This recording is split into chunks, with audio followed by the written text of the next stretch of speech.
अब इस सेक्शन में हम एक एग्जाम्पल की मदद से देखेंगे कि किस तरह से रिप्रोडक्शन परफॉर्म होती है। और हम मैमल्स को यहाँ पे ले रहे हैं, तो मैमल हमारे पास एक पूरी दुनिया में बहुत सारे एक्सपेरिमेंट्स जो हैं वो रैबिट्स पे हो रहे होते हैं।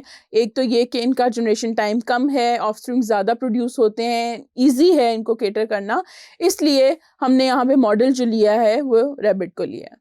अब रैबिट का जो रिप्रोडक्टिव सिस्टम है वो दो तरह का होता है कि we have male reproductive system and female reproductive system. दोनों के स्ट्रक्चर्स में ऑब्वियसली क्योंकि मैमल्स हैं तो क्लियर डिस्टिंक्शन और डिफरेंसेस एग्जिस्ट करते हैं। अब अगर हम मेल रिप्रोडक्टिव सिस्टम की बात करें तो उसमें हमारे पास तीन चीज़ें हैं। सबसे पहले हमारे पास जो मेजर है that is a pair of testes. अब टेस्टीज क्या हैं? गोनाड्स हैं।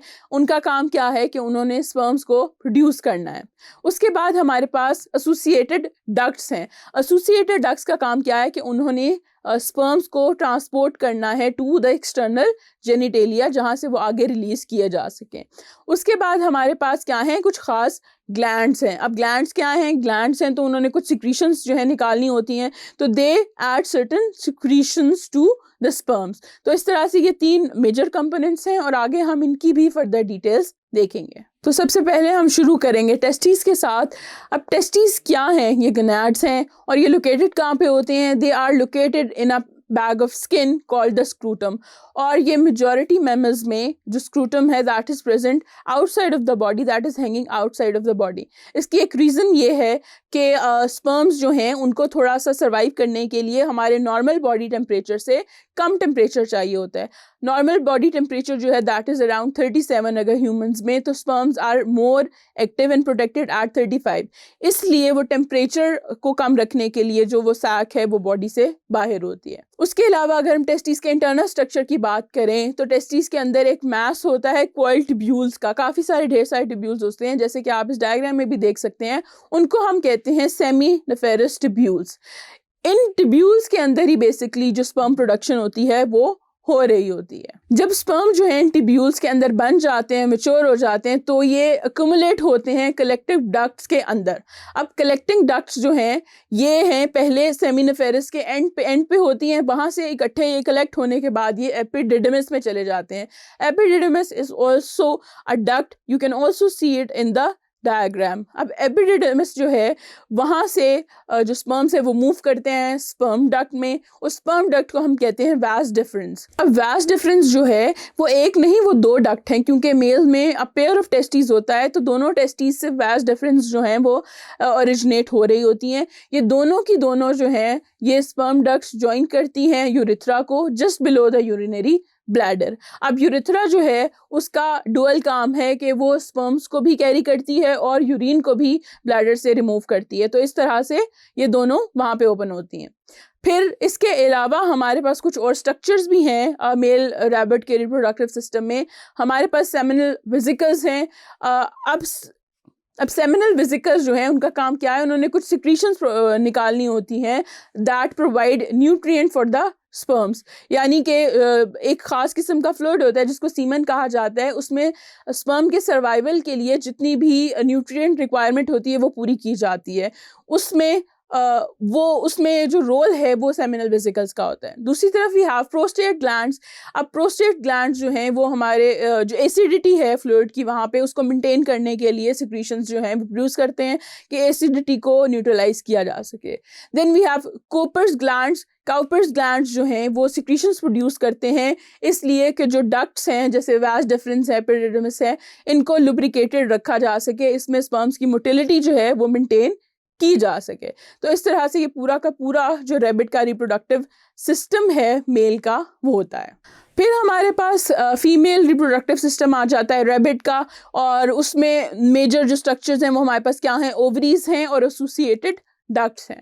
अब ओवरीज क्या हैं? These are small oval organs जो कि हमारे एब्डोमिनल कैविटी में मौजूद होती हैं। जो ओवरी की आउटर रीजन है वहाँ पे कुछ स्ट्रक्चर्स होते हैं, फॉलिकल्स होते हैं जो एग सेल्स को प्रोड्यूस करते हैं।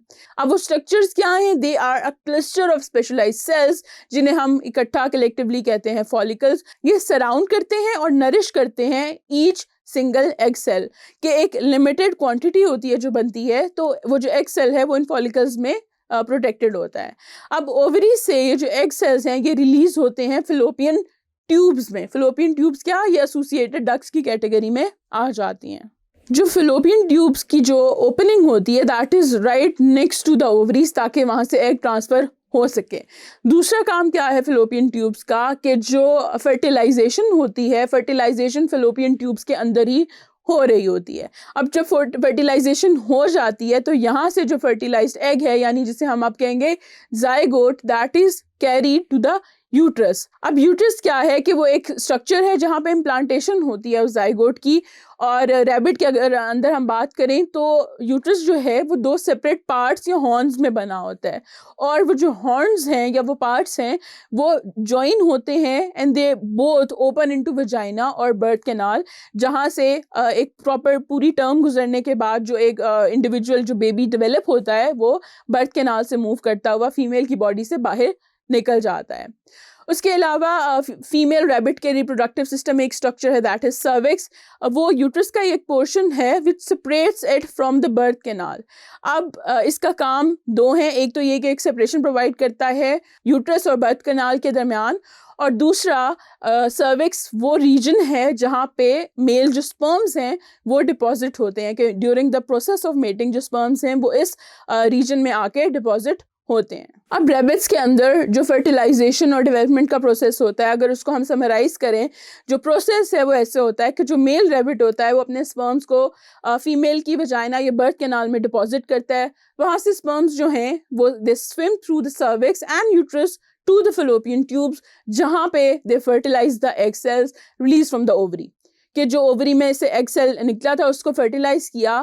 फर्टिलाइजेशन के बाद जो जाइगोट है that is carried to the uterus. अब यूट्रस जो है वो रीजन है जहाँ पे उस जाइगोट ने इम्प्लांट होना होता है।